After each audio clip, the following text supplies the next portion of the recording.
Welcome back, everybody, to another episode of Sideline to Sideline. I'm the NFL genius, Gene Walzak, and to my right, my far right, I got the Prince of Production, Kyle Edwards. What's going on? God, look, the team's in the playoffs. I'm happy for it. Got another game this weekend. Even happier for that. It's been a while, and yeah, just happy to be on here again talking football with y'all. You know, a year ago, we were in a different space.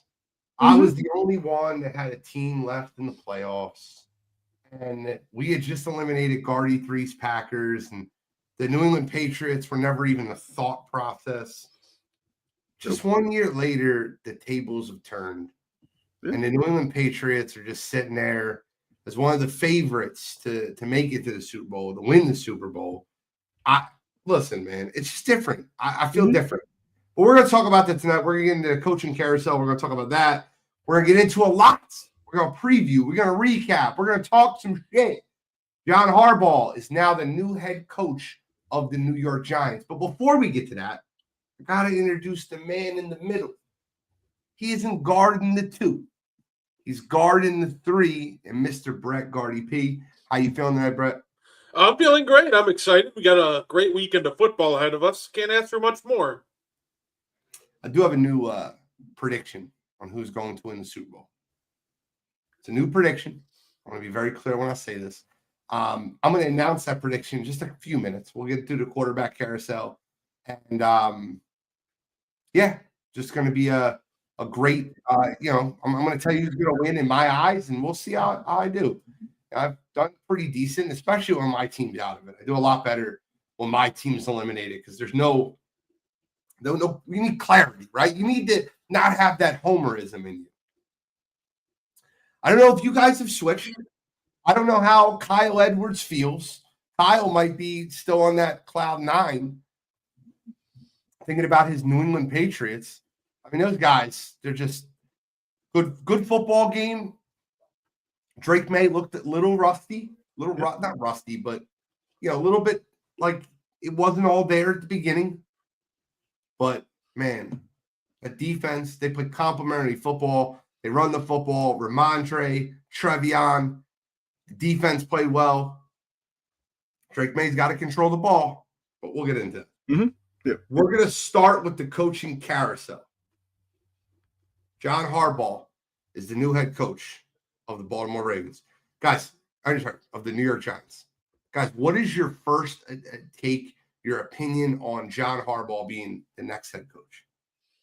All right, Brett, let's start with you, brother. I personally like it for the Giants. I think when you're looking at the Giants, there's some teams that should probably go for maybe like a more young, flashy coordinator option. But when you're a team like the New York Giants, one thing that you've kind of lacked these, like almost the past decade, is stability. And I think that when we're talking about John Harbaugh, he demands the respect of his players, the locker room. I think he's going to help bring a lot of stability to the New York Giants. And I think he can really help build a winning culture. I think there's a lot of talent there. He's shown that he's able to say he can make it. I think he can make it work there. So overall, I like it. I think he's going to install a winning culture and some much needed stability to that franchise.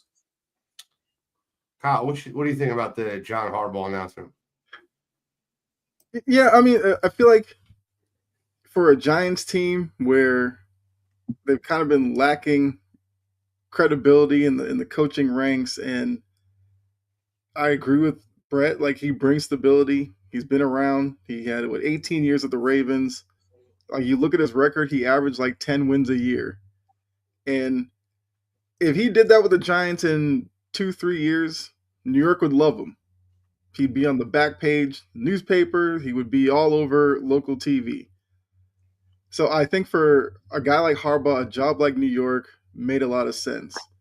They have the young quarterback in Dart. Obviously, you have to get him to be a little bit less reckless with what he's playing because, he has to be available in order to be a good asset for New York. But they have pieces on defense, but they obviously still have some growth that they need on that side of the ball as well. So I think it was the right hire for them. Makes a lot of sense. And now they just have to fill in the other holes that they have on that roster to make them an actual threat, not only in the division but in the NFC in general. So I'll start here. I see, Freddie is in the chat about the You number might one. need to slow down on that one, though. That's okay. I'll talk about the pluses first. Yeah. John Harbaugh is a great culture guy. He's going to help build that culture in that locker room. Jackson Dart, Cam Scatterbo, Malik Neighbors. You're going to have a good group of guys in that locker room to start with. And on the defensive side of the ball, Abdul Carter, you got Brian Burns, you got sexy Dexy Lawrence. Obviously, they'll probably address that secondary in the draft and in free agency, but they have all the pieces to build around. I said this is the second or third best job open. Now, that's before Pittsburgh became open. I still don't know if Pittsburgh is a better job than New York. But I think that the New York Giants had one of the best coaching jobs to take over. And John Harbaugh is that guy that's going to bring you structure. It's going to bring you leadership. That's going to bring, I guess, a good culture to New York as far as winning. Now, the confirmation of OCDC looks like it's going to be Todd Monken and Zachary Orr. Where John Harbaugh struggles as a coach is late game execution and injuries. From a guy that goes balls to the wall all the time, he reminds me a ton of like a Tom Thibodeau, where he just over-exasperates his players and he plays them in preseason games way too early. He puts them in a situation to where, they're playing too many downs. They don't rest enough. They're playing real hard football in a sense that they're always looking for that extra hit, but it also leads to a lot of injuries. Harbaugh teams have been injured over the last 4 or 5 years. It happens a lot.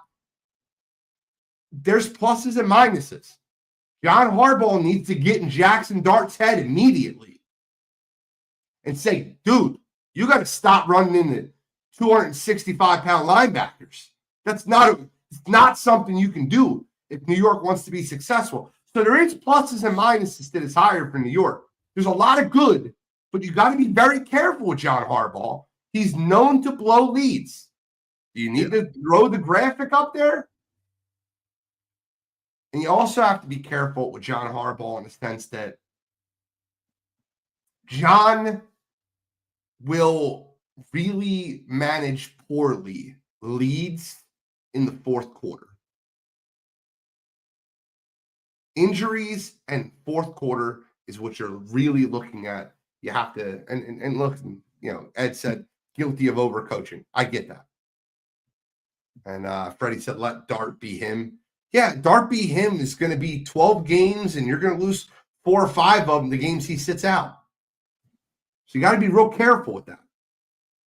Scat, let Scat be Scat, right? How'd that work out? Guy made it 6 games. Guy likes to run into people with his head first. You're not going to last long in the league doing shit like that. And I don't think Harbaugh's the guy that's going to be able to reel that in. So it's a little bit of both. I give the hire an A-, maybe a B+. I think it's a great hire. I love that New York went out and said, I want this coach, and I'm going to do everything I can to get him. They pulled out the personal jet. They flew him in. They cut out the Verizon cell phone signal so he couldn't call anyone else. I'm kidding. It's not what they did, but it's crazy. I give it an A-, B+. That's kind of where I'm at. Where do you guys grade this hire? Yeah, I'd probably be in that B+ area. Like it makes a lot of sense. We all know his shortcomings from Baltimore. Those are the things he's going to have to guard against. Bringing the same OC and DC with him, that makes me worry a little bit. But maybe out of the shadow of the 2-time MVP and Lamar, maybe Monken gets back to what he was at Georgia. When he was at Georgia, like they were run heavy, they ran effectively, they played play action, and they won that way. He got to Baltimore and somehow lost that identity. And then for Orr, he tried to live up to McDonald with Baltimore. He couldn't. Now in New York with different pieces, maybe he can look a little better. But I think as a whole, yeah, I would agree like a B+ for the Harbaugh hire. Yeah, so I think I'd give it an A minus. Okay. Do you guys, if you guys were ranking the top 3 jobs that were available this offseason, Pittsburgh now being one of them, Mike Tomlin is no longer the coach of the Pittsburgh Steelers. We'll talk about that in a second. But if you were ranking them, gold, silver, bronze, eliminate the other 5. Who's your gold medal job? Who's your silver medal job? Who's your bronze medal job? I think the best job that's available is the Baltimore Ravens. You walk in with Lamar Jackson, Roquan Smith, Kyle Hamilton, Derrick Henry. You walk in with a winning organization and a team that's ready to take it to the next level. I think that's got to be gold. Do any of you guys disagree with that? Kyle, I don't like them, but I guess I gotta agree with that. I mean, if you were a head coach and you were on the market and you had your pick of the litter, where are you going? Right, Baltimore seems like you have the most available to start with as a base. And now you're just trying to get them to play winning football in January. So, yeah, I'd agree. It is the best job on paper right now. Brett? No, I definitely agree with Baltimore being at 1. Just you're not going to find many situations where you start out with, say, a MVP caliber talent in Lamar, Derrick Henry. There's still a lot of talent on defense, even if it didn't exactly go their way last year. So I definitely think that's the top spot. Well, give me yours, Jory. Who are your top 3 jobs? I mean, I don't know. Like, I don't know how you can rate other jobs as better than this. Like, I think they can be better. I think you can, like, build from like, with the Raiders, you're going to get Mendoza and $100 million in cap. You're going to start with Genti and Bowers and Max Crosby. They're your cornerstones, right? Like, it's like Madden. They have the faces of the franchise. Like, that's what you're going to get with the Raiders. There's a lot of different, but I would go, see, Ed, Giants the gold, Ravens the silver, Miami the bronze, then Vegas, Pittsburgh, Cleveland. Cleveland manure. That's kind of okay. I think the second best job that's available in this offseason, and this is just my personal opinion, is the Las Vegas Raiders. You're going to get Fernando Mendoza. You're going to be able to marry the coach to the quarterback. You have $100 million in cap space. You have a franchise running back. You have a franchise tight end. You have Max Crosby as a pillar of that community. You have Tom Brady there. I think that job is an awesome job to walk into. So I know Vegas is not high up on other people's lists. My bronze is the New York Giants. Jackson Dart, Cam Scadaboo, Malik Neighbors, Abdul Carter. Where are you at, Brett? What's your gold, silver, bronze? So I kind of had the same, except I flipped the Giants and the Raiders. I had the Giants at silver and the Raiders at bronze. What worries me about the Raiders is really simple. Max Crosby, is he staying or is he going? There's a real chance that you're losing Max Crosby. There's obviously some disconnect over how they handled his injury at the end of the year. If they keep Max Crosby, then I think that is the second best job. But if Max Crosby's gone, there's really not a lot of talent to work with on that defense outside of Crosby. So that would be slightly concerning to me. So I think under the assumption Crosby's there, I think that's the second best. But take out Crosby, I'd probably flip him with the Giants. Okay. Kyle? I'm kind of along the lines of top of I don't know about the Raiders job because you still got Mark Davis, and it seems like they just can't get out of their own way. I mean, I agree that I probably went into this with the top 3 jobs as Baltimore because of the division, where you're starting from. I thought the Giants was a little bit underrated because they've been a mess, but they have young talent. I feel like the Tennessee job isn't terrible because you have Cam Ward and you have a lot of money to work with as well and a top draft pick. So I think whatever order you want to put those 3, I would say Baltimore, Giants, and Tennessee are the 3 best jobs. Like I said, Mark Davis scares me to work for him because they don't have an O-line. We've seen the past few years, if you don't fix your trenches, you're not winning a lot of football. And I just worry that the Raiders will ever actually get that shored up. I think that when you look at things, and I'm a lot higher on Fernando Mendoza than most people are, but I love this, by the way. You did this yesterday. I thought it was hilarious. I know I'm Larry Bird. I get it. But tonight, I guess I got to be Kevin Nash, right? We know who Booker T is. Let's be a little racist here. Just kidding. Yeah. But like, I'm Booker T. I got to be the Kevin Nash here. Can you give me who I am? Am I the bad guy, Razor Ramon?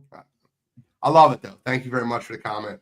I don't agree with this comment as much about their offensive line. And I'll tell you why. You know who had the worst offensive line in the league 2 years ago? The Chicago Bears. Yeah, then they invested into it. No, yeah. And Ben Johnson got over there and like, I need an offensive line.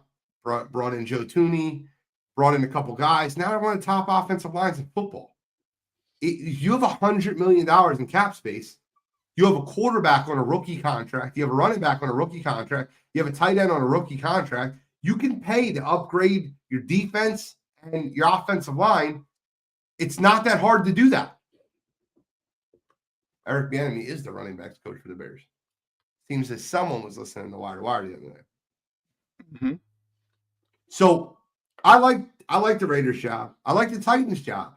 Cam Ward and $100 million cap space, Yeah. Jeffrey Simmons, and they're going to get Reuben Bain Jr. I think that's the guy that's landing perfectly to them.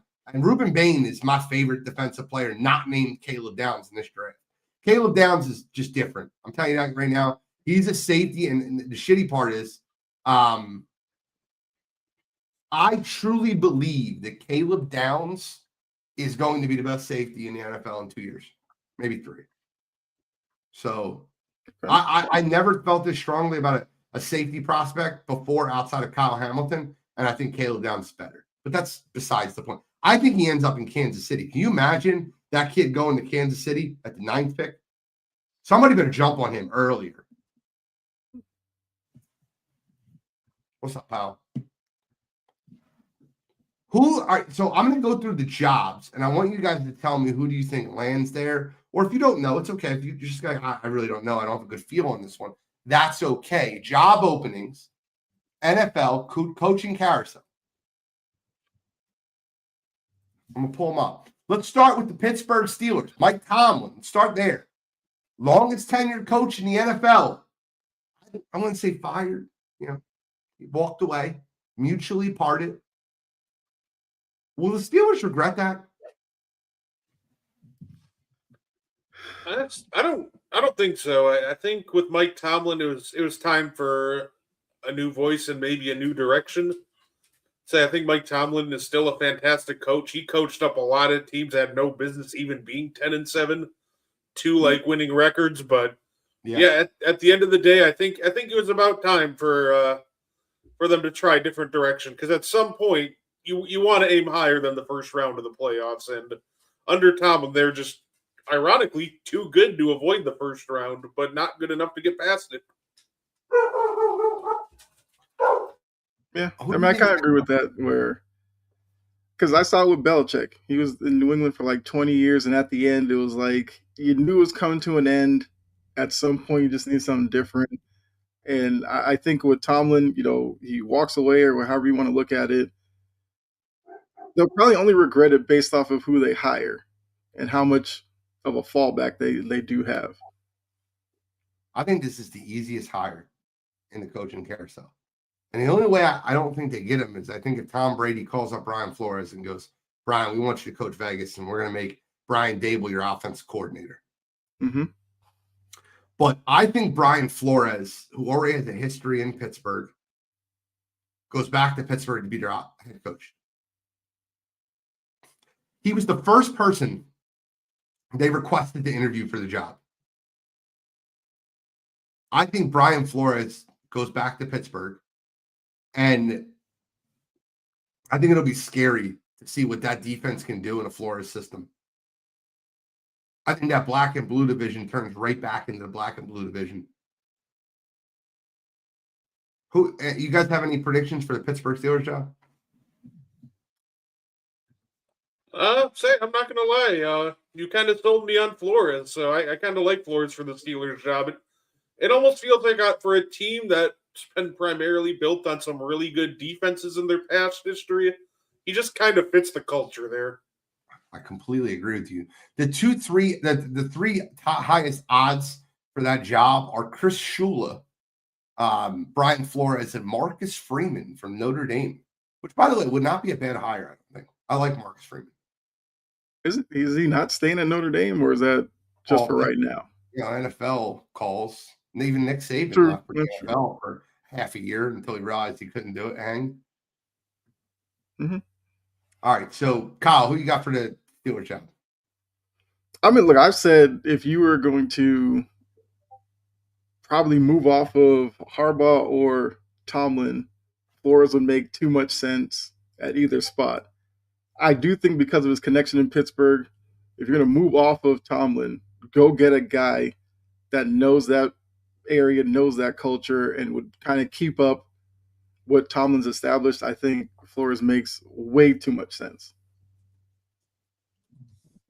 I do too, but I find it very interesting that when I look at the odds for this next job, it's Tennessee Titans is the next on this list. I don't see the person I think will get hired. And that's normally scary for me. But when I look at the Titans, they've casted a wide net. They've been interviewing Kyle, Brett, Key, Jory. I don't know if you answered your phone. They're interviewing people. They're interviewing the Clapper. I think the best person for that job is Brian Dable. Now, Brian Dable is interviewing for the offense coordinator of Philadelphia Eagles. I find that interesting. Mm-hmm. I think the best person to be the head coach of the Tennessee Titans and help develop Cam Ward is none other than Brian Dable. Now, the odds-on favorites are Matt Nagy, Mike Tomlin, Kevin Stefanski, and Mike McCarthy. I think Cliff Kingsbury is another interesting one. He's fifth.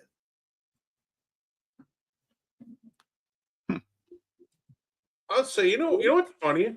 I've seen people kind of balk at the idea of Mike McCarthy going to the Tennessee Titans, but I wouldn't hate it.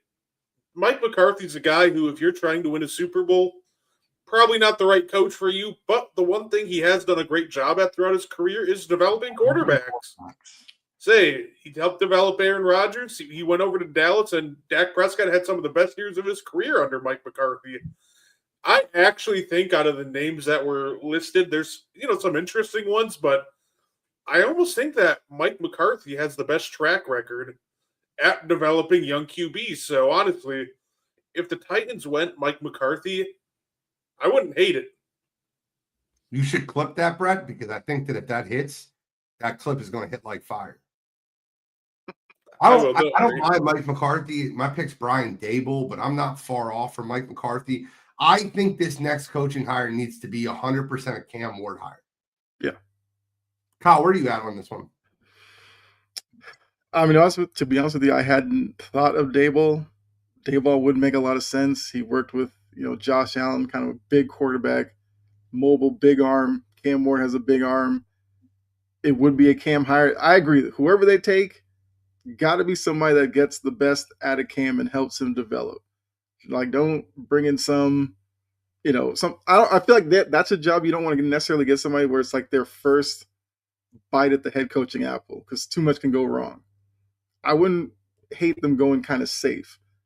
I think Dayball or McCarthy would be a safe pick that makes a lot of sense for Cam, and Cam is their number one asset right now.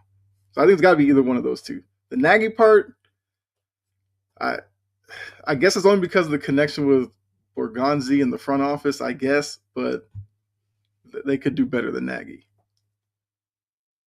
It looks like the next job, the Atlanta Falcons, looks like it's a 2-horse race based on odds.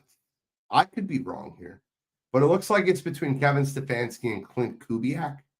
Kyle, I know you're local to that area. What are you hearing? I mean, Atlanta was like getting their hopes up for Harbaugh, which I was like, that was never going to happen. But they can dream, right? Stefanski would be interesting in that Stefanski's gotten a bad rap because of the Cleveland situation. But if you look at that situation, not a lot of coaches would thrive when you're paying like 6-7 quarterbacks to not produce for you. And, offensively, you were down to a 3rd-round pick in Gabriel and a 5th-rounder in Shador, and you're trying to make that work. So I think Stefanski as an offensive guy could work. And if you're looking at Atlanta, what's the one thing we always say? How is their offense like not dominating when you have Bijan Robinson? I mean, you use the high pick on Kyle Pitts. I wasn't a fan of it, but with his skill set and Drake London, who's shown to be kind of just a steady, productive wide receiver, they can't be going 8 and 9 in back-to-back years with that kind of talent. And I think Stefanski could get the most out of it. I mean, I predicted, what's his name? Kingsbury somewhere else, so I would probably go with Stefanski for Atlanta. Brett, what do you like here? Yeah, I was kind of on the Stefanski train when it came into this job. At the end of the day, we've seen him kind of be able to assemble the right people around him. He's been very good at that especially when it comes to defensive coordinator. You've seen him be able to coach up some really great defenses in Cleveland. Now he's got to figure out who's going to run the offense for him. But from what I saw in Cleveland, especially when they had a healthy Nick Chubb, this is a guy that liked to run the ball and establish physicality on the ground. And I think that's probably what Atlanta needs. Next year, they got to be able to control the clock and keep their defense off the field for long stretches. So I think Kevin Stefanski makes a ton of sense. Do you guys think Michael Penix is the guy? No. But I don't either. I mean, they took him like 8th overall, though. That's the crazy part. I'll never forget that draft. I'll never forget it. I'll never forget the watch along. I'll never forget the clip. I'll never forget the reaction. And I was dead right so far. Mm-hmm. It's a project. It's been a project. Not working out, in my opinion. I like Stefanski for that job because I think my coaching carousel is simple, right? I like Stefanski for that job. I like Mike McDaniel for Cleveland. I think that's where he'll end up. Yeah. He's like one of one there. Like a lot of people are marking him there. What are your thoughts on Cleveland? Any change there? Because I know where Jesse Minter's going. I see you in the chat, Tapa. I got you for Jesse Minter. I think Mike McDaniel would make a ton of sense in Cleveland. I think you're running right now with a lot of young quarterbacks that really would benefit from somebody who can schematically help get wide receivers open. Because watching Shador, Dylan Gabriel, they're not ready to, kind of throw wide receivers open quite yet. They're not seeing the windows quite yet. So I think you get an offensive, guy like Mike McDaniels in there to scheme up some plays and kind of help them in the sense of, getting the ball out and, getting guys wide open. I think that'd be a great fit to try to help develop these young quarterbacks. Yeah, I can agree with Brett 100%. Like that seems like another job where like Flores to Pittsburgh, like McDaniel to Cleveland kind of seems like it makes way too much sense. I just don't know if Mike McDaniel's offense will work in cold weather. It hasn't worked in Miami. And even when he was the offensive coordinator in San Fran, it didn't work in cold weather. But I guess we'll find out. I just don't know if it's a cold weather spot. I think he's too frail. Like, if I'm being honest with you, I don't know if he wants to stand on that sideline in 13-degree weather. I just don't think he's that guy. But just my opinion. I think McDaniel will get hired. I just don't think it'll work out well. Jesse Minter, Baltimore Ravens. You're welcome. Last night I told you the first coach will come off the board. It'll be John Harbaugh, and he'll be signed with the New York Giants this morning. Yeah. Today, I'm telling you the next coach coming off the board is Jesse Minter to the Baltimore Ravens. He's a local kid to Baltimore. I think he goes back home. I think this is it's a perfect fit. He's a defensive guy. You don't have to worry about someone running the defense. He can bring in an offensive guy to work with Lamar specifically. He's young. He's going to really help that defense a ton with Roquan and Kyle Hamilton. I love that situation. No, he doesn't get a third chance. And I'll talk about this in a minute. No, I agree with that. Minter, like with each passing day, it's like, yeah, just get ready to hear that announcement that Minter takes the Ravens job. Now that's where I kind of had Kingsbury when all this was first started and Harbaugh like first left. I was like, Old Baltimore would be the type to get Kingsbury because it dealt with Jaden Daniels to go put him with Lamar, but Minter being a part of that kind of Baltimore pipeline, yeah, that's a division where they kind of value that a little bit more. I got the next two jobs for you, Brett. Brett, who you like? Do you like Minter in Baltimore? Oh, yeah, I think you get a defensive guy in there. I think the defense needs more of a boost than the offense at this point. It makes all sense in the world. I have the next two jobs written up for you. It's done. Which one do you want next? And by the way, I don't care about Arizona. We'll do Arizona last this thing. That's the worst job by far. I mean, that is the job that seems like it's going to take a while to probably fill. Dude, the Arizona Cardinals, and this is what's amazing about the Cardinals. The Arizona Cardinals, like a top hire is Vance Joseph. Are we out of our friggin' mind? I have the next two jobs though. I know where they're going. I know which one you want next. Actually, which jobs are left? Well, you got the Miami Dolphins. Oh, yeah. Let's go Miami. Let's go Miami. Miami Dolphins makes too much sense.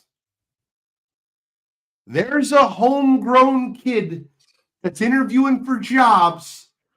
I think he's the son of one great Don Shula. Oh, yeah. Chris Shula. Why would he not go there? Why? It makes too much sense. What do they lack? Toughness. What will Chris Shula bring? Toughness.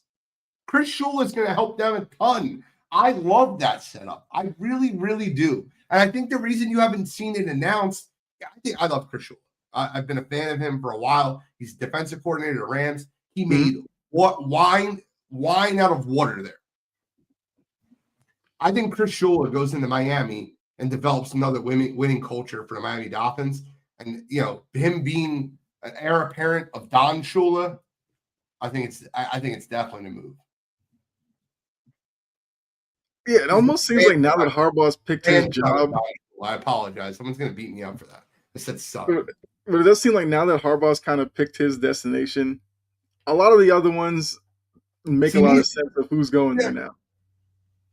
Yeah, right. Shula in Miami makes too much sense. No, I think it sounds like a great marriage. Definitely love to see Shula go to Miami. It sounds like a great fit for him, honestly. I'll shut up. Who do you guys got going to Vegas? I say that I could see Vegas kind of going for a hot shot hire. Somebody new, maybe say Tom Brady hires Joe Brady. Meeting of the Bradys. That'd be interesting. Tom Brady hires Joe Brady. Brady connection. The Brady Bunch. Facebook connection went out. What else is new? I just reconnected it. So it should be up in a second. You know me. I'm on top of it, Jor. Appreciate you. I'll throw out a name. How about Robert Saleh? I got a name for you guys. I think you'll love it. I think you're going to love it. I think the perfect guy to marry to Fernando Mendoza and Ashton Genty is Clint Kubiak.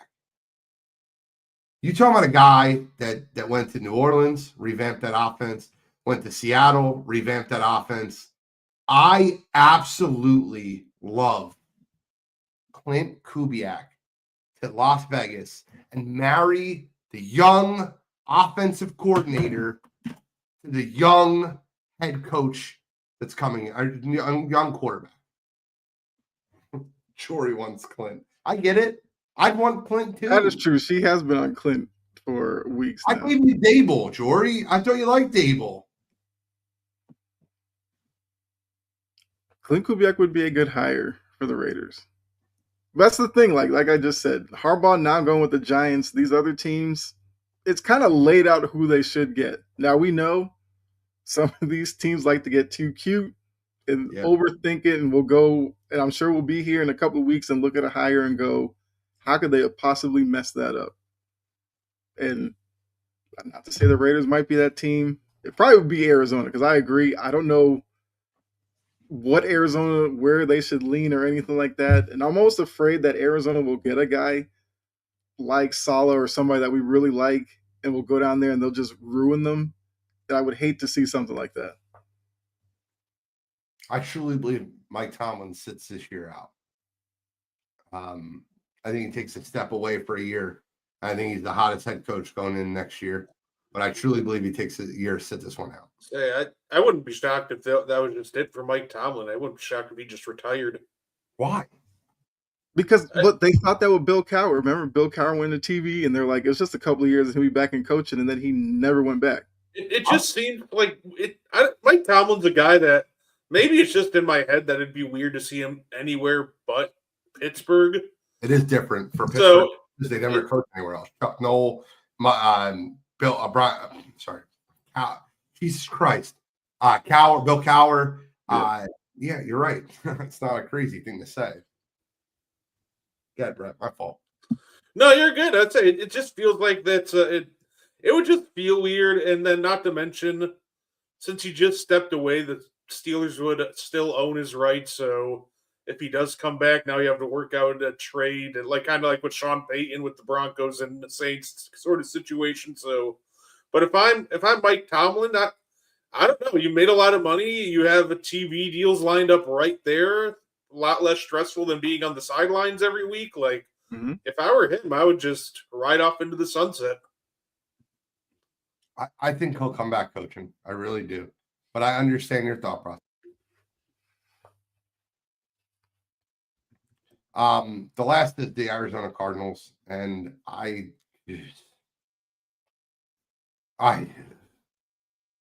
worst job. They have who are the cornerstone pieces for the Arizona Cardinals? Trey McBride. Period. Literally. I don't know. Buda Baker's like 40, so. Buda Baker's like 75 years old. Yeah. They've done a really tough job there. So they can get Kyler off Call of Duty, maybe. I don't know. But all right, let's get into the previews. We're gonna be quick. Recaps and then previews. I do want to make an announcement, gentlemen. I do have a new Super Bowl prediction. Okay. I listen, guys. I watched Buffalo last week. I watched Philadelphia last week. They were my Super Bowl predictions, and I don't see either one of them making it. Obviously, Philadelphia being eliminated, we can't see them make it. But Buffalo, I'll explain in a minute. Mm-hmm. But this guy won me a lot of money in fantasy football this year. So much money that I went out. I didn't go out. A friend went out and purchased me a jersey because he won me so much fantasy football money. Gene's new Super Bowl champion prediction. Puka Nacua and the Los Angeles Rams. I think Rams-Patriots sounds like a fun Super Bowl to watch. Do you hear me? Okay. No, that's fair enough. Yeah. I'd say before the playoffs started, my non-homer pick was Seahawks Patriots. Probably gonna say I'll stick with it, but honestly, low key, I'm really hoping the Bills win one this year. That'd be awesome. Listen, Puka Nacua. Now, I would love the Bills to win. I just don't. We'll talk about that in a second. Let's recap quickly. Yeah. Rams Panthers. Started that game, Puka Nacua. Broke up the game-losing interception. Absolutely ends the game if the Carolina Panthers intercept that ball. He had 2 touchdowns, 10 receptions, 110 yards. Puka Nakua. I think that's a perfect starting point for the Rams to go into Carolina and win. Rams, Panthers, quick thoughts. Liked what I saw from the Panthers. Liked what I saw from Bryce Young. Now he has to kind of use this game and propel it into next year. Because I do think in that division, if you want to, kind of pencil in lightly the Panthers winning that division, you can. I agree with you. I think for the Rams, it was a good wake-up call for them. And I obviously love to see if that plays out this week. But I just want to give Panthers their shout out. They played really well. I appreciate I think the Panthers appreciate the shout out. But I think the first round of NFL quarterbacks that lost are all, and Brett will hate me for this, just need to figure out ways to win. And look, at the end of the day, Jalen Hurts gets a little bit of a pass because he won the Super Bowl. But that game's on Jalen Hurts just as much as the Jacksonville game's on Trevor Lawrence, just as much as the Carolina game's on Bryce Young, just as much as the Packers game is on Jordan Love. Not completely. I don't think any of those guys, well, Jalen didn't play great. The point being is I don't think any of those guys played awful. But when I look at those football games, they all had something in common. They all ended with a defensive stop. They all had the ball with a chance to win the football game and didn't. We'll get into Packers Bears now. And to me, it's baffling that Jeff Hafley is getting interviews for head coaching jobs. Now, I'm not saying that he doesn't deserve them. He did a great job with that Packers defense, but you can't allow 25 points in the fourth quarter. Just can't do it. And Brett, I'm sure you'll talk about special teams, missing kicks and wide receivers dropping footballs.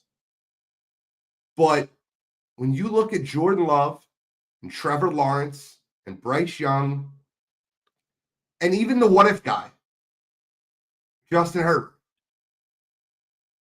it's just more to be desired. Now, obviously, I don't put Herbert in the same category as the other three guys, and Hurts won a Super Bowl, so I don't. But the three guys that just had the ball with a chance, Love, Lawrence, Young, they all look good during the game. They all put up plenty of points. Brett, the floor is yours. Let's debate. Yeah, so I think this weekend was almost a perfect example of quarterbacks, not being a win-loss stat. That's something I said on a reel on Wired on the page. Yep. I think Bryce Young is a good example of that. I think he did play well enough to win, but unfortunately, sometimes you can play well enough to win, but it just doesn't work out for you, right? I think Tom Brady played well enough to beat the Eagles in the Super Bowl, but it turns out Nick Foles and company had other ideas. So I think there are situations where you can play well enough to win, but the result not go your way.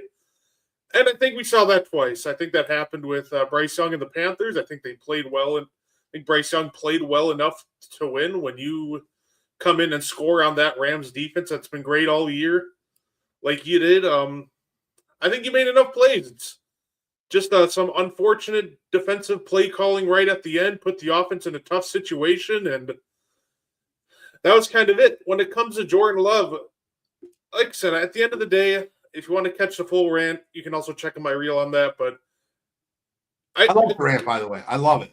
I just don't. I can't put that final drive on Jordan Love. There's just too much that went wrong that he had absolutely no control over. Like you start on the last drive, you had a Romeo Dobbs drop, but that's whatever. But then Jaden Reed drops a pass that would have put him inside the 20 with one timeout. But then Love completes one to Golden on a 4th and 7, which LaFleur uses the timeout with 44 seconds left, which I didn't agree with. And then Runyon gets hurt, which takes a 10-second runoff, which takes another possible 2 plays off the board. And then Christian Watson, he gets a beautiful ball thrown to him, but unfortunately, he just didn't make a play on it. I don't know exactly if he just saw it late, but it's a play that he normally makes, but he just didn't make a play on this one. I think this is a situation with Jordan Love where he did make enough plays to win. He put them in position to score 7 extra points between field goals and extra points. And even on the last drive, he was dropping dime after dime, but he just couldn't hold on to it. Do I think there's some things he's got to work on? Sure. I look back on a 3rd and 2 where he had a bunch of green grass in front of him, but he didn't take it. He just kept his eyes downfield looking for a pass.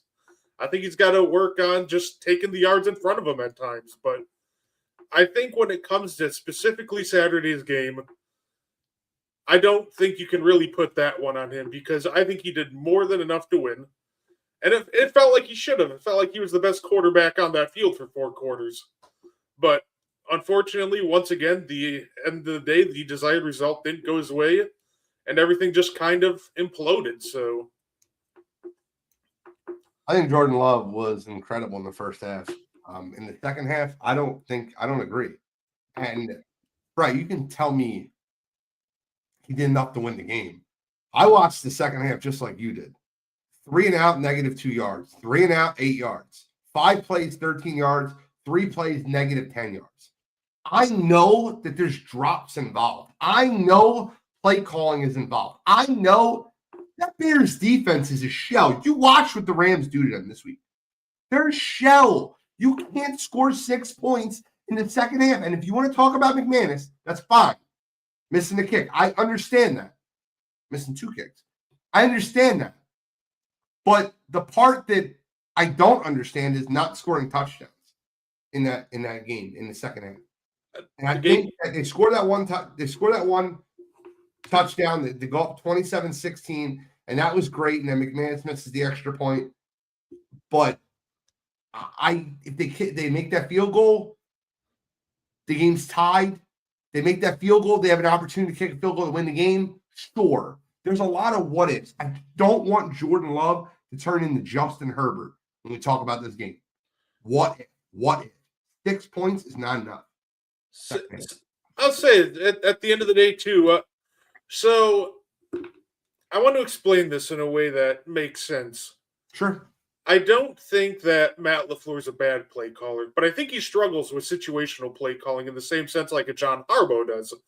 Yeah. His run plays, I think he psychs himself out at times because you watch his run plays in the second half when he's trying not to lose the game, and they get very predictable. Inside zone, inside zone, inside zone, inside runs when they're clearly stacking 8 in the box. I think that part of the struggles in the second half were MLF just kind of taking his foot off the gas switch. We've seen him do that for 7 years. We've seen him do this multiple times this year where he tries to play not to lose and then starts panicking, then tries to heat the offense back up. It's a little too late. I think MLF's a good coach. I think he's a good play caller. But sometimes when it comes to managing the flow of the game and situational play calling, I think he struggles. And sometimes he just gets too conservative and he tries too hard not to lose. And I think that's kind of what we saw where the game plan became predictable. It put the offense, which in the first half, it was a lot of 3rd and 4, 3rd and 5s. All of a sudden in the second half, hey, it's 3rd and 8, it's 3rd and 9. They're backed up. So I do think that when it comes to MLF, I don't want to sit here and say it's all on MLF. But I do think that's something I want to see him improve on after watching him this season is just situational play calling and managing the game flow better because even the drive before the last one, he wasted 2 timeouts and he still couldn't decide on a play and we got a delay of game coming out of a timeout. So it's one of those things that I want to be clear. MLF is not a bad coach and he's not a bad play caller, but when he tries to be the OC head coach and manage the flow of the game and then he tries not to lose, it just turns into a mess at the end of games. And I think you saw a lot of that, which put us into a lot of unfavorable situations in the second half, which weren't there in the first half. Okay. I'm all ears. I'm all listening to you. I hope that one day I find someone that will defend me the way you defend Jordan Love. And I love that. There's no issues there. Kyle, be the voice of reason and let Brett know that winning matters. I'm kidding, Brett. I'm joking. I mean, look, I agree with Brett. That sequence that he just brought up where you call the timeout, then the delay a game, and then we also saw a lot of them getting the snap off with 1 on the play clock because Jordan Love is doing a lot of checks and all this kind of stuff. It seemed like they made it more complicated than it needed to be as Chicago was kind of building more and more momentum and closing the gap. So I think it's a game that they can learn from. Look, I agree. I agree with Eugene. Like, you don't want Jordan Love to turn into Herbert, where like every time Herbert loses, it's like, yeah, but remember, this wasn't in his favor, or that, or that, or that. Even though they're talented players, like at a certain point, they do have to kind of rise above it a little bit. And it's hard for me to look at Jordan Love and have, he had 4 touchdowns and no picks and go, yeah, he was the problem. Well, part of the problem, not the problem, because the defense had a lot to do with them losing that game. But I feel like if you asked Jordan Love, he would probably tell you there was plays that he could have made that he probably wished he did.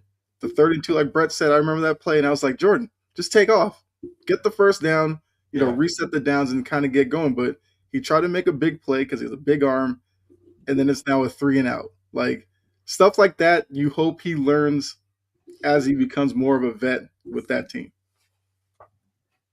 I will bring this last thing up with the Packers, and then we're going to get into some previews because I've already talked at nauseam about the Philadelphia Eagles. You've heard it on the morning show, and we're a little bit behind. I will ask you this, Brett. Going a year in, because I remember saying this on draft night, but I'll say it again. Do you believe Matthew Golden, A, is the right pick, or B, is the number 1 receiver? Yeah, no, I do. I think what we saw with Matthew Golden this year is it's just kind of the Packer way and how they bring young receivers. We saw the same thing with guys like Devontae Adams. They slowly worked in guys like Jordy Nelson, and I think we saw plenty of flashes from Golden. I think next year you're going to see a bigger role. I don't see us re-signing Romeo Doubs, so I think you're going to run next year with a trio of Watson, Reed, and Golden as your top 3 receivers. And I think Matthew Golden could very easily lead the Packers in receiving yards next year, and I think he will. I think Matthew Golden is Jaden Reed 2.0. I said that on draft night. I don't see many things they do differently. I think they're the same receiver. I don't think he was worth the first-round grade. I don't think he was a first-round pick.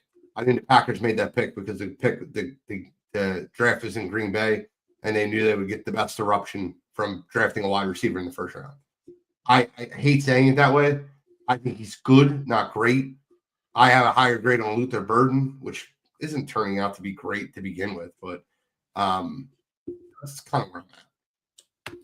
No, fair enough. Patriots, Texans. Both teams won games off the back of their defense. They're playing each other this weekend in Foxborough. Give me your prediction on the game, Kyle, and how do you think it goes? Honestly, I think it's going to look a lot like the Patriots-Chargers game. Both defenses, I think, are going to stand up and make it difficult on both offenses, and it's going to take probably one play. I guess in the Chargers game, it was the Drake May throw to Hunter Henry, a play like that to kind of separate the two.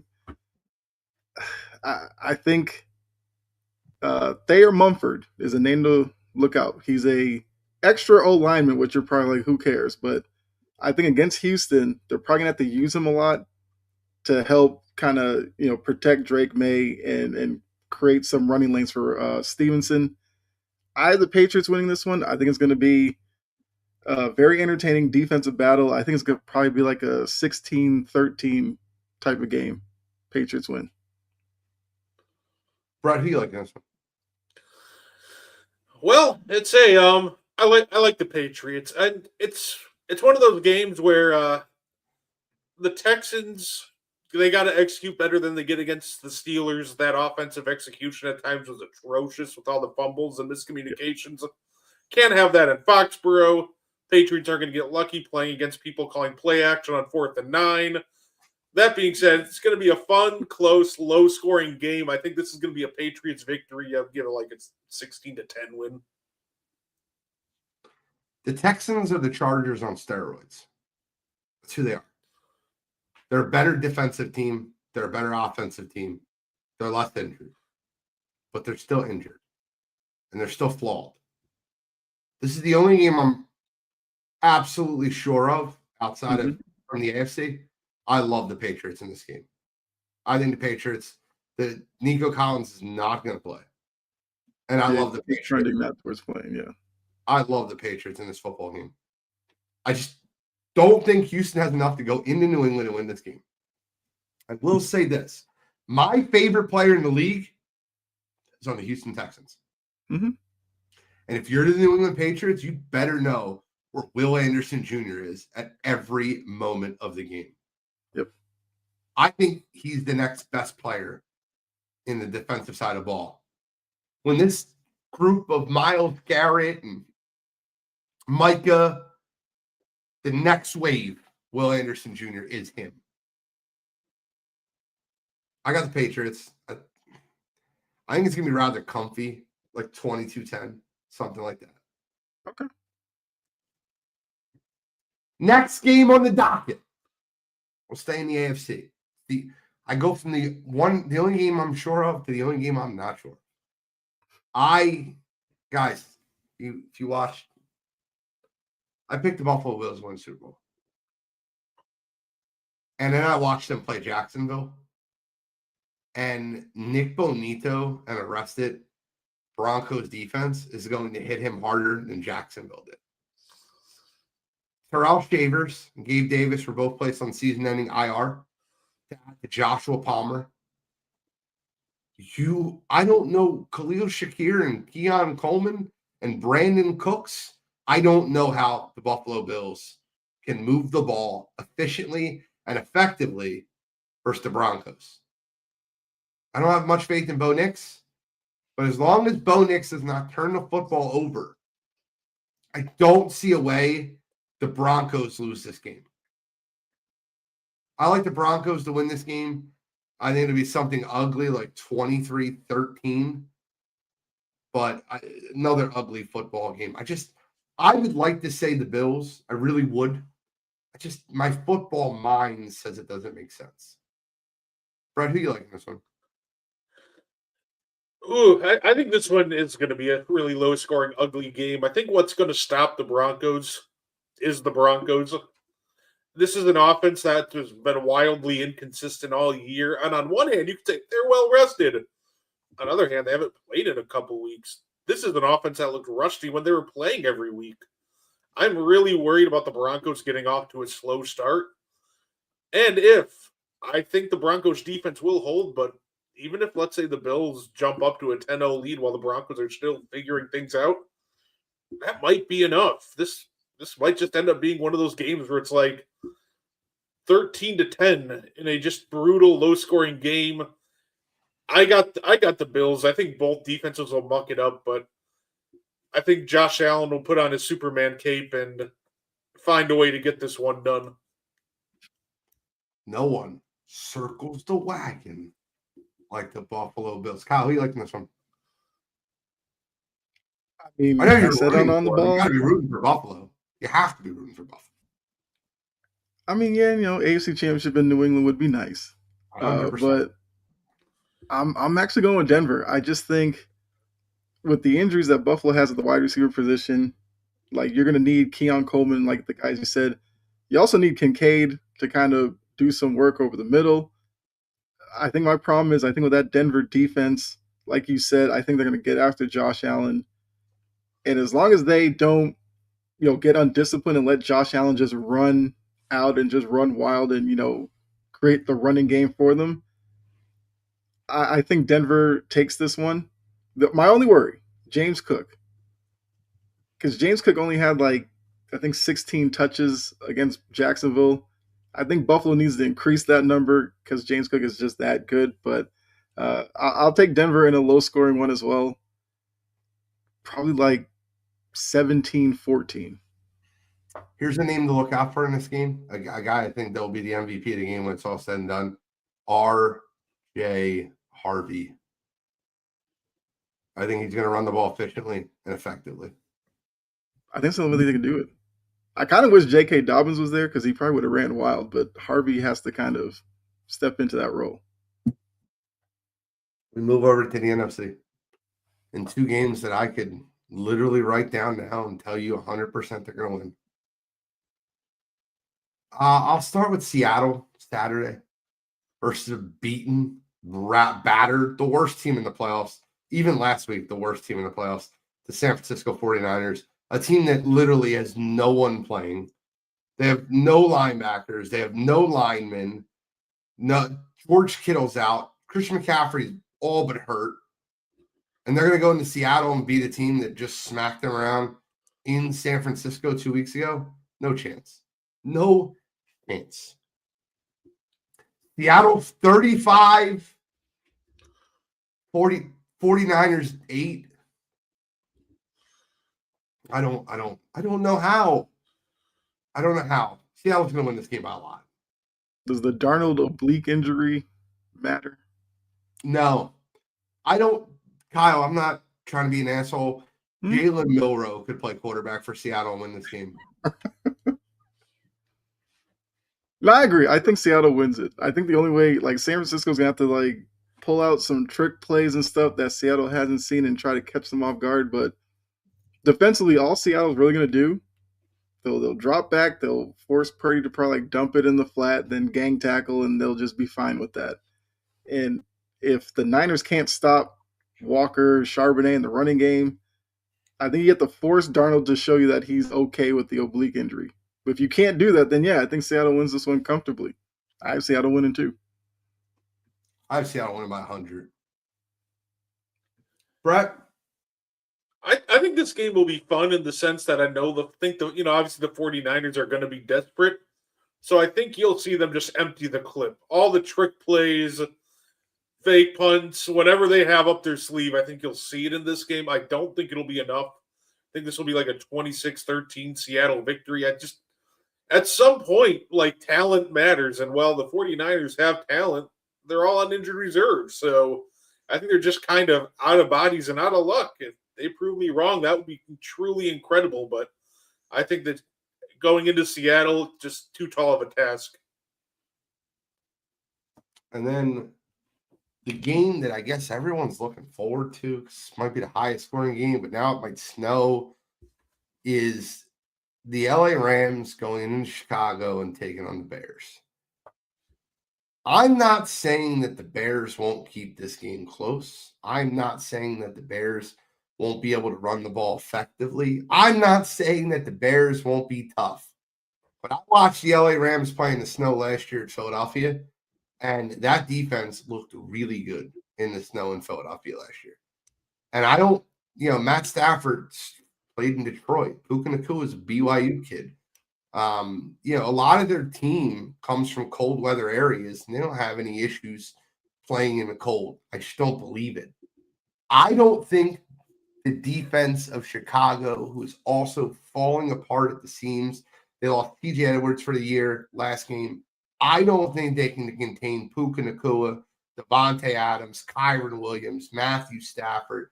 And I think the Rams offense will be too much for the Bears defense. And I have more confidence in Matthew Stafford getting it done than I do Caleb Williams. I got the Rams in a highly contested 35-27 comfortable game.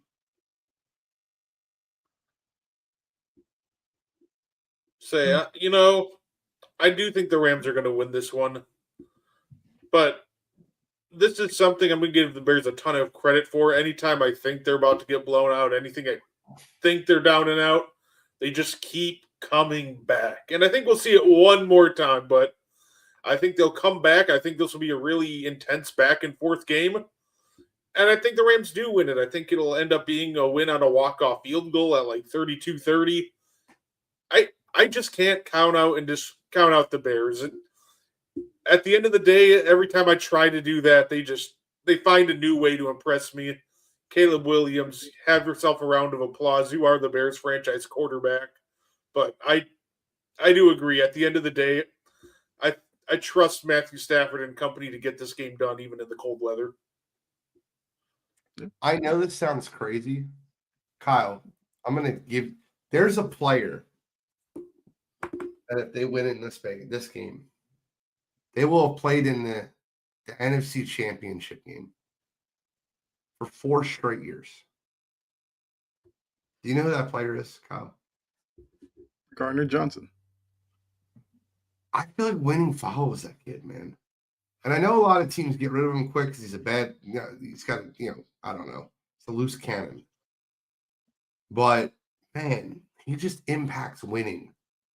And I wish more teams understood that because winning follows CJ Gardner-Johnson.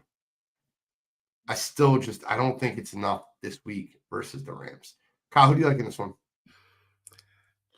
I mean, I think if the Bears can kind of pressure Stafford the way the Panthers did, they probably have a chance. I'm like Brett. There's been a lot of times I've wanted to count out Chicago, and they do this fourth quarter thing where it's just like if they're close, for whatever reason, they find ways to win it. And I think that they may actually follow the same script in this one. I'm taking the Rams, but I think it's close. I don't think it's a comfortable win for them. I agree. I think if it was a different team, the weather might be a bigger factor, but Stafford played all those years in Detroit. Devontae's coming from Green Bay. Puka's in BYU. Like, it's not going to really bother them, and they just played like last year against the Eagles. So a different team, different situation. I'd pick the Bears, but I got to take the Rams in this one. You know, you look at the way everything breaks down in this NFC playoff or any AFC playoffs, just the NFL playoffs as a whole. We were an offensive league with Mahomes and Purdy, like, and you know, even the Jalen Hurts team last year, and the Buffalo Bills and the Ravens. This is slightly turning to a defensive-led league. 4 of the top 5 statistical defenses this year, the Texans, the Seahawks, the Broncos, and the Patriots, are still alive in this NFC play or NFL playoffs. Mm-hmm. You could possibly have a Super Bowl between the Patriots or the Texans and the Seahawks, or the Broncos and the Seahawks. You would have an absolute defensive struggle. Defenses are on the comeback, gentlemen. I sit here and I ask you one last time. What is your final Super Bowl prediction going into this week? Bro, I know you read it out earlier, but read it to me again. Yeah, I got you. I'm going Patriots versus Seattle. And you know what? I'm going to pick some irony. Sorry, Kyle, but I'm going to go with Seattle wins the Super Bowl on a walk-off rushing touchdown. Let's correct the mistake of 2014 a decade later. Okay. That would be cinematic. Mm-hmm. Oddly enough, I'm kind of in the same boat. The two teams I've been high on, Seattle and obviously my team, the Patriots. But if I was to take the Patriots out, I'd probably go like Seattle, Denver. Because I agree with you. I think defenses, running games are like making a comeback. I think it's good for the game. You know, I've seen some people like hate it, like whatever. But I think Seattle does make it out of the NFC, and I think it's either Patriots or Broncos. I'll go the Patriots, obviously. I think the best game remaining is the game that we're going to get. Boston versus LA one more time. This isn't a good matchup. This isn't Celtics Lakers. This is Patriots Rams. I like the Rams to beat the Patriots. That's where I'm at. I think Drake May versus Matthew Stafford could be a little bit of a passing the torch of a guy, Matt Stafford, that's got all the arm in the world, passing it down to a guy that's got all the arm in the world. You know, it's funny, when you look at Drake May, I'll be the first to admit, I didn't see it. I see it now. He looks like a little bit more mobile version of Matthew Stafford. People said Josh Allen. I never seen Josh Allen. That was more. I think it was more because of his height. I think a lot of people who have seen May play more and more, they do compare him to Stafford a lot. I love him as a little bit more mobile version of Matthew Stafford, and I think that would be the funnest Super Bowl to watch. Yeah, but McVay, Vrabel, McDaniels. I wouldn't hate it. Gonna be a fun one. Love it. Thank you guys for tuning in to Sideline to Sideline. Gentlemen, any final thoughts? Yeah, Sam, I can't wait to see how the rest of this playoffs plays out. At the end of the day, of course, disappointed how it ended for the Packers, but we'll be back next year. Ain't even worried about it. Just want some good football to finish out the year. You're going to get it. Kyle, any final thoughts? Look, fun show, and you'll see me again on here tomorrow with Key and Jory. We'll discuss the playoffs as well, so make sure you tune into that. And look, you already know Jory and Key will bring an extra element as well. So tune in tomorrow night for Passion and Precision. I'll end the show by saying the one last thing about the Philadelphia Eagles, since we didn't talk about them tonight. Firing Kevin Patullo makes my heart warm. The Philadelphia Eagles should take and strip away Nick Sirianni's ability to promote an offensive coordinator ever again. Brian Dable was asking the Philadelphia front office how much autonomy he would have as the offensive coordinator. I think it's a good sign. I don't want Nick involved. Let me do my own thing. Could it be Dable? Could it be Daniel? Could it be someone else? Oh, and by the way, Ravens fans, I wouldn't mind Greg Roman, a lifer offensive coordinator who did wonders with Lamar and Colin Kaepernick. But thank you guys for tuning in this week to Sideline to Sideline. I'm in the NFL genius, Sheen Waltek. He's not guarding the 2, he's guarding the 3. It's Brett Guardy P. And the Prince of Production, he's passion, he's precision, he's Kyle Edwards. And we are signing out.